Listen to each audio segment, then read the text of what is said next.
আউয়ালু মা ইউহাসাবু বিহিল আবদু ইয়াওমাল কিয়ামাতি সলাহ। হাসরের ময়দানের কথা যে বললাম, হাসরের ময়দানে আমাদের হিসাব দিতে হবে, একটার পরে একটা হিসাব আপনাকে আমাদের দিতে হবে। সর্বপ্রথম যে আমাদের হিসাব আল্লাহ রাব্বুল আলামিন আমাদের থেকে নেবেন, সেটা হলো নামাজের হিসাব। নামাজের হিসাব যদি সঠিক হয়ে যায়, বাকি আমলগুলি আস্তে আস্তে সবগুলি সঠিক হয়ে যাবে। নামাজের হিসাব যদি সঠিক হয়ে যায়, আমার বাকি হিসাবগুলির মধ্যে ত্রুটি আসতে থাকতে পারে, নাউযুবিল্লাহ। এই জন্য ভাইয়েরা আমার, নামাজের প্রতি আমাকে গুরুত্ব দিতে হবে।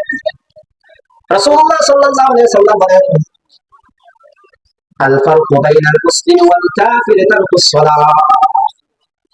কাফের এবং মুসলমানদের মধ্যে পার্থক্য নামাজ। একজন মুসলমান নামাজ কখনো ছাড়তে পারে না।